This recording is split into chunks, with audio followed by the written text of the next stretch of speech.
Good morning. Hi, how are you? Tanj here. Welcome to Rapid Fire Friday or Rapid Sweaty Friday. I've literally 10 minutes ago just got in from the gym training at F45. Today was a cardio day. Very, very hard and painful and sweaty. So excuse the crazy face, sweaty vibes, but I'm all here for you. So if you're wondering what this is, Rapid Fire Friday is where I, as a leadership and mindset specialist, reflect on all the one-on-one coaching themes that I've had in conversations with private clients this week and just share what were the themes and what were the rapid fire tips that I gave them, just so hopefully you can pick up a few things for yourself, help get unstuck, help transform where you're at. I can't see who is currently on Facebook because it hasn't loaded yet. But if you're there, I can see there's a few people there. G'day, great to have you here. It's still trying to connect to Instagram. That's the joys of living down on the Mornington Peninsula. Some days good, some days not so good. First of all, how are you? How's your week been? If you were to type in one word to describe how you are feeling today, what would that be? Other than sweaty, I'm feeling inspired. Yeah, I feel really, really inspired. And I've had a great week so far. Okay, great. I can start to see Insta is still trying to load. Priscilla, g'day. Great to have you here. Who here remembers Romper Room as a kid? And do you remember whatever her name was, she used to say, Romper Bomper Stomper Do, tell me, do, magic mirror, tell me today, have all my friends had fun at play? They never said Tanja. She used to say, I can see Jemima and I can see Fred and I can see Joseph and I can see Penny. Never said Tanja. Devastating. Who have we got here? Great to have you here, Samuel. Greg, good morning. As always, Kate Ashton, I'm missing your photos of your morning walks, my love. Are you still going? How are you going? How's your bike riding going? Fierce. Girl, you are absolutely fierce. Still not connected to Insta. So sorry, friends on Insta. Hopefully we'll keep trying. Priscilla is feeling yes. Hi, lovely. Miss Helena. Miss Helena. Trust you, Greg.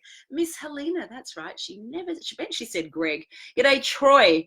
Okay, great. So let's get stuck straight into it. I just want to check in what's happening here on Facebook. On Insta. So type in for me how you feeling. What's the energy that you're feeling today? Hey, friends on Insta, welcome. It took a little while to connect, but it's Rapid Fire Friday. I'm going to reflect on the key coaching themes for the week and just give you some tips that hopefully will help you transform your life. Hey, who we got here? Sarah, great to have you here, Sarah. Agent Aisha, good morning. Great to have you here. Lloyd Hillard, still in my F45 gear, sweaty. Hey, Joe Mooney. Really grateful to have you all here and appreciate you spending your time and energy with me. Sarah Cooper, hi, beautiful. How are you? We'll be having a look at your social media activity over the next few days, my love, and coming back to you. Just a heads up so you know. If you're watching this live, type in live. If you're watching in the record, type in record. Okay, if you're not driving, I really would love you to grab a pen and paper as well. Greg, I'm sure you have yours already because you often are super prepared. Because I'd love you to write some things down, and if you get one thing for yourself today that you can apply, I hope that really makes a difference. Great, thanks, Aisha. Joe, morning, lovely. Okay, great. So lots of coaching sessions this week, and I did a training for McGrath Northcote team for the whole day on Wednesday, and shortly today I'm going to be in the city and doing a leadership training for Stockland Real Estate Group. So lots of conversations around leadership, but lots of personal stuff for people this week, and here are some of the key themes. Number one, our addictions are really our afflictions. Now, you don't need to be Einstein to know that, but I invite you to look at what are you addicted to. Now, there's the typical addiction. Hey, Fiona, good morning, Tanj, feeling grateful. Had a great week. Beautiful. I'm glad to hear, Fiona. What are you addicted to?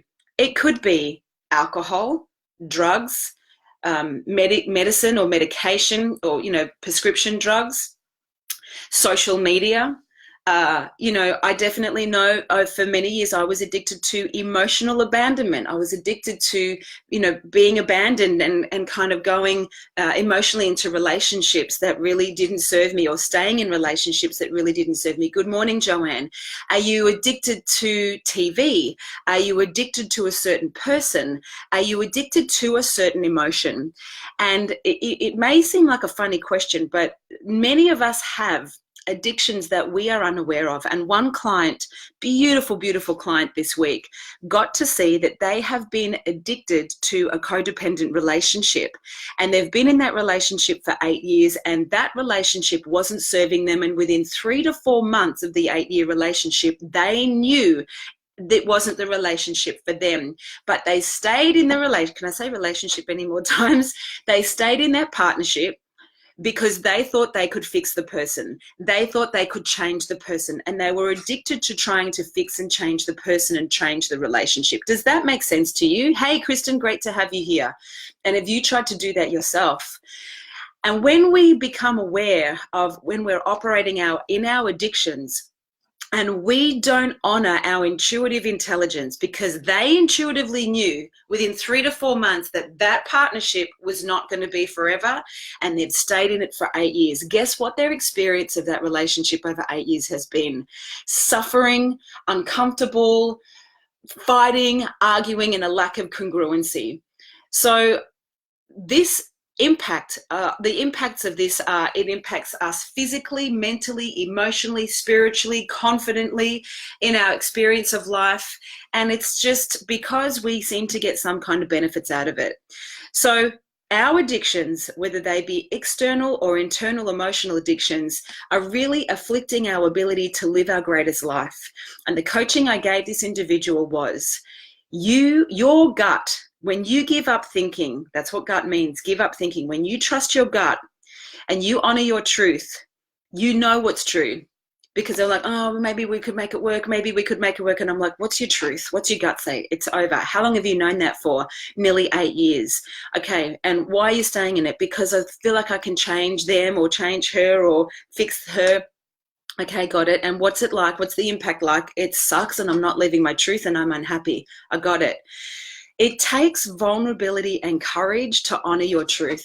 And I know there's many of you that are probably watching that you have areas of your life. Hey, Patty, morning. Have areas of your life where you're unhappy, you're unfulfilled, you're unsatisfied, you're sad, you're anxious, you're worried, and you know what to do.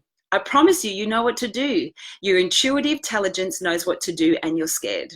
And your fear is getting in the way of you feeling fulfilled.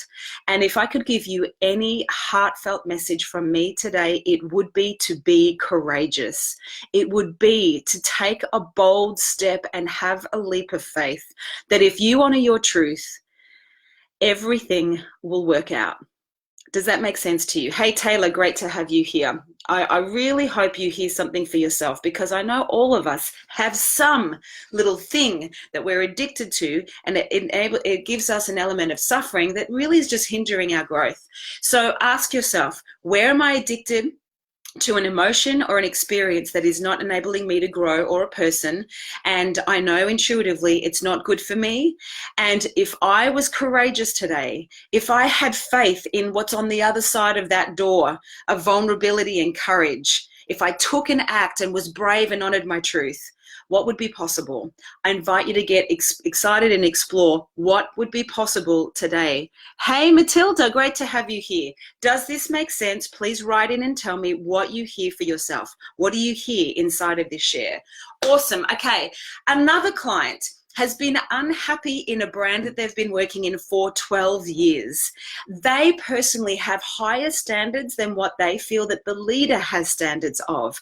They have been communicating those standards. They've been communicating initiatives to raise the standards. Other people have come in to join the business that are changing things, and they're not feeling satisfaction, and they're not feeling a sense of leadership and empowerment in their role anymore. B, they are being headhunted by a company that is offering them like $60,000, $70,000 more. Yet The person over here that's worked for this other company for 12 years feels very loyal. They feel very loyal to the principal that they're working with and very loyal to the brand. And it takes, again, courage and vulnerability to put yourself first and be what I call selfish. There's a difference between self-absorbed and selfish. Does that make sense to you? Self-absorbed is when it's all about you and you can't have empathy and stand in the shoes of others and see things from their perspective and collaborate. It's your way or the highway. Selfish is where you are taking responsibility for your personal fulfillment. I saw a post on Instagram yesterday. Remember Jerry Maguire, and she, what's her name? Renee Zellweger said to Tom Cruise, you complete me. And it's that famous scene. That's unhealthy. The Insta post said, I complete myself. That's what I'm talking about. When you are willing to be selfish, most of us are uncomfortable doing that, meaning you take care of your own needs. You give yourself the oxygen before you give it to anybody else. You fill your own cup. So when you're with others, you can share what's spilling over rather than be an empty vessel with nothing left, being a martyr, pouring yourself into others and other things, and then having resentment because no one's giving anything back to you. Does this make sense? I made the selfish choice 4 months ago and I'm not looking back. Joe Mooney, go you. It's an uncommon thing to do, to be selfish. So please distinguish the difference between selfish and self-absorbed. And I ask you today to have a look at where are you not honoring your truth. Now, this person went to her original principal. Hey, Luferoflo. I don't know that I'm saying that right, but hi, I love that you're here anyway. She went to her original principal and said, look, I've been offered an opportunity. They're offering this much more money. However, I feel really loyal here, but there's things that I'd love to change. So now he's offering her more money. And now this company's offering even more money and bonuses and equity share. And now there's a bidding war going on where they're throwing money. Now, the difficult thing for my client was money was not the key driver for her to make a decision. But she was so confused. So if you've got any area in your life where you're really confused, I invite you to do a couple of things. Number one, a piece of paper, line down the middle, plus sign, minus sign, just do a pros and cons. What are the pros and cons of taking this action or this action? A. B. What I did with my client was a values elicitation exercise. I asked her what she valued, and we wrote them down on the whiteboard, and we just got them out of her head and out of her heart and got her values really clear. Then I asked her why. Where do you want to be in 2, 3, 4, 5, 10 years? And as soon as she connected to where she wants to be with her and her new partner and how she wants financial freedom and she wants to travel and she wants this amazing lifestyle, she got to see that what she wants for herself is a great lifestyle and to retire early. So when she put her values in order of priority, whilst initially money wasn't even in the top 5, when I presenced her why, money all of a sudden became number 1. She's never made decisions based on money. It wasn't the predominant deciding factor, but it did have her get access to what would be possible for her. See, sometimes we hinder our growth and our own opportunities for expansion because we're loyal to others, or we feel we need to stay in a certain situation, and we're not selfish and we don't put ourselves first. And this is your life. No one else is coming. It's you. So where are you not being selfish? What are the impacts? Where can you write pros and cons of making decisions? And where could you do a values elicitation exercise? Just write down what you value, then or put it in order of priority to give you clarity to make a choice. Now, today I'll be following up with her to see where it's at, because she was having more conversations as the money and responsibility was going up, but she felt really centered in herself about where she was going. Makes sense? Hey, Catherine, great to have you here, my love. Lance, hi. Write to me. What are you getting? What did you get from that share? And is there any area in your life where you're just not valuing yourself enough or not being courageous? This one here is a big one. Too many people are feeling guilty, particularly women, particularly working women who are mothers. Hey, Catherine, thank you, my love. Now, there are many people, men and women, who are extraordinary leaders, facilitators, game changers, rule breakers out there really making a difference. they're running a business, they're leading a team, maybe they've got a family, maybe they volunteer, maybe they've got kids, they do all these things. But you know what happens, especially for working mums? We walk around in this cloak of guilt. Now, here's the deal with guilt. I need a session ASAP. Catherine, I think we're booked in. My love, did my EA reach out to you? So please, let me know. I think she's booked in a session for you next week. But yes, I cannot wait to do a session for you, an intuitive session, I think you are. Guilt is one of the lowest vibrations and frequencies that we can be in. It will absolutely, if you hang out in guilt for too long, expect to get sick, expect to lower your frequency. Agent Aisha, me too. Honey, you know what to do. Just book in a discovery session, or well, let's book in a session. If you need a session, if you want an intuitive reading, just let me know by DMing me, because I lose sight of these threads. DM me and then let's book you in. Now, guilt. If you are leading your business, leading a team, leading a family, and you're feeling guilt that you're not with the kids' soccer training, guilt that you're not at the birthday party, guilt that you're not home early, guilt that the washing is still sitting in the machine, probably funky, like mine is of yesterday. I've probably got to wash it again because I didn't have time. Just guilt. You are going to lower your vibration and frequency, and you are likely to attract sickness. Now, don't take my word for it. There's an amazing book called Power versus Force by the late, great Dr. David R. Hawkins, and he has mapped out over the years the levels of consciousness. These are the higher vibrations. These are the lower vibrations. We are all energy. We are all frequency. And if you are watching this and you are hanging out in guilt, which is the second lowest energy that you can be in, your whole world will feel miserable and you will not have access to growth and expansion. The lowest vibration is shame or ashamed, which means you are absolutely rejecting the heart of who you are. So if you're feeling guilt, this is where we need to start giving you access to be present in everything that you do and make sure your life is working, meaning sometimes people who feel guilty are operating inside of a people-pleasing paradigm where we are driven by an unconscious belief that we all share, which is, I am not good enough. I've never met a person that doesn't have that belief. Sorry, missed it. Was it called Power versus Force? You know, Lloyd, I knew you would like this book. When I held this up, I thought Lloyd's going to want to know what that is. Power versus Force. Listen, it's not an easy read. It's quite full on, but if you're interested in elevating consciousness, if you're interested in becoming more of an empowered human being and understanding how energy and frequency makes a difference. Paula Beavis, good morning, my love. Speaking of energy and frequency, amazing book. You can Google Power versus Force maps of consciousness, even, Lloyd, and find out what that map is, and it'll be color-coded, and it is fascinating. It describes all the emotions that go with this. You're very welcome, my friend. I knew you'd like that. Okay, so if you're feeling guilt in any area of your life, it's likely because you are being driven by a core belief that you're not good enough, and as a result, you'll be orientated in your ego, and in our ego, we are a victim who is seeking validation, so we people please. We say yes when we mean no thank you. We overextend ourselves, we overcommit, we dilute our energy, we have too many fingers in too many pies because we are operating on top of a belief that we're not good enough. So we do too much, and then resentment kicks in, and then we feel guilty, then we're not effective at anything. So for this particular client, she signed up for 6 months coaching because, you know, she's running a multi-million-dollar business. She's got 2 kids who are on the spectrum. Even though she has an au pair and a nanny and a husband that also runs a business, she is highly successful but struggling within, and she's not happy. And everything that I do is about giving you access to be happy and deeply fulfilled in your life. So if you're feeling guilty, I invite you to take a look. Are you people pleasing? Are you saying yes when you truly mean no thank you? Are you spreading yourself thin? Do you need to just not take on so much?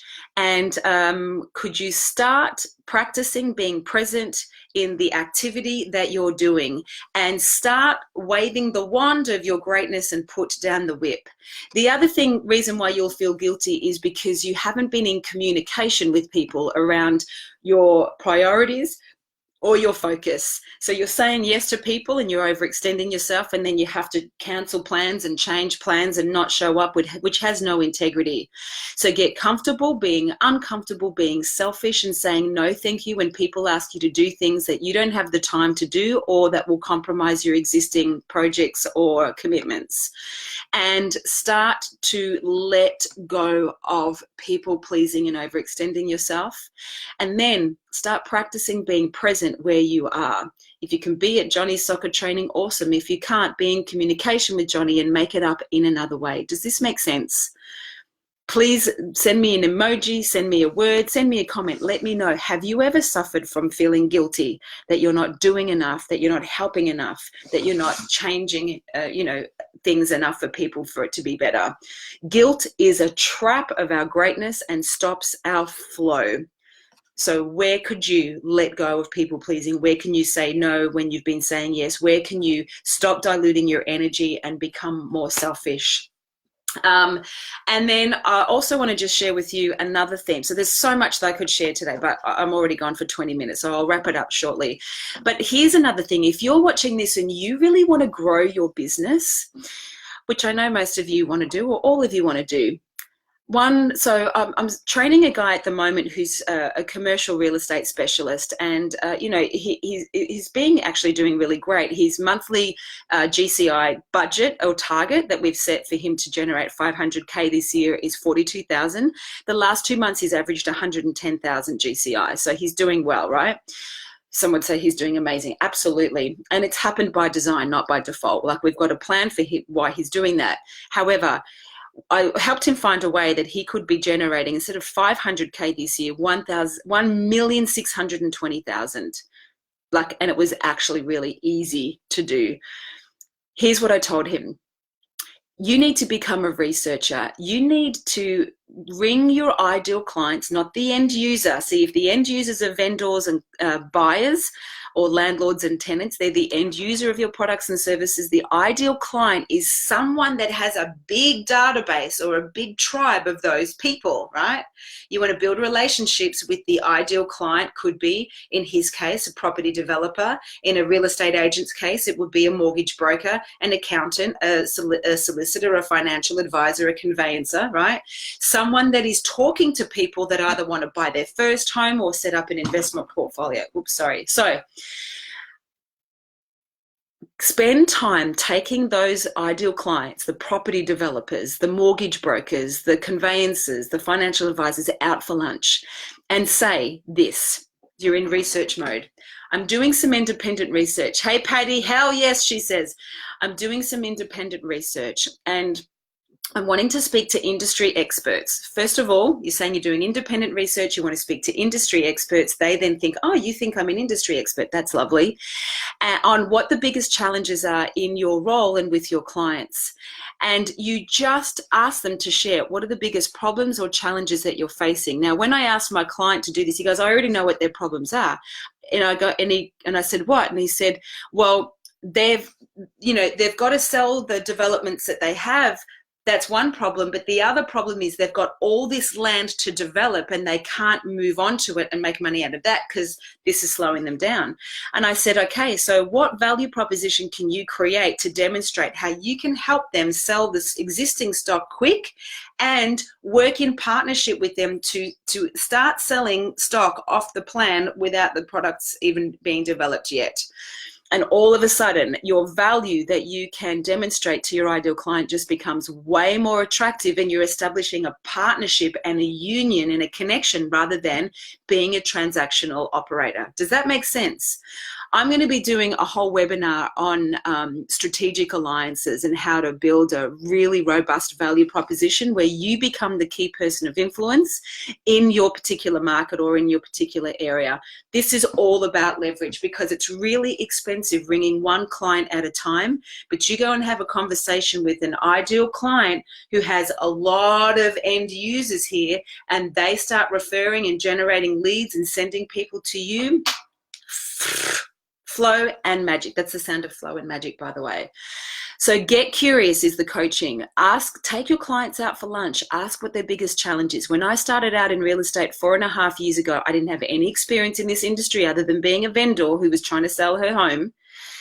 And I went and met with industry leaders and I asked this one question: how much time do you spend navigating the people, performance, and productivity issues in your business? And most of them said up to 90%. And I said, what would you do with half of that time back? And they said, grow the business. And I said, great. Well, that's what I help you do. And they go, wow, how? As soon as you get the how and you can describe how you can help add more value, that's when you're creating amazing games for change. Does that make sense? So your addictions, to wrap up, your addictions are your afflictions, and you got to look at what are you addicted to. And if you were being courageous and brave and bold and vulnerable and went for the higher ground and trusted your intuitive intelligence, what action would you take to stop the addiction? So your addictions keep you small, keep you stuck, and keep you unresourceful. Where are you not owning your value and sticking to your standards and articulating the vision that you have for the organization or department or business that you work for? And where are you compromising yourself? And if you own your truth and stand in your values, you may have what I've got one client having, which is a bidding war where they're just throwing money and value and opportunity because they understand how valuable this person is, valuable. Where is guilt stopping you and trapping you from living your greatest self? Where are you over promising and under delivering? Where are you diluting your power and potency? And where could you be more selfish and say no thank you rather than compromise your existing projects?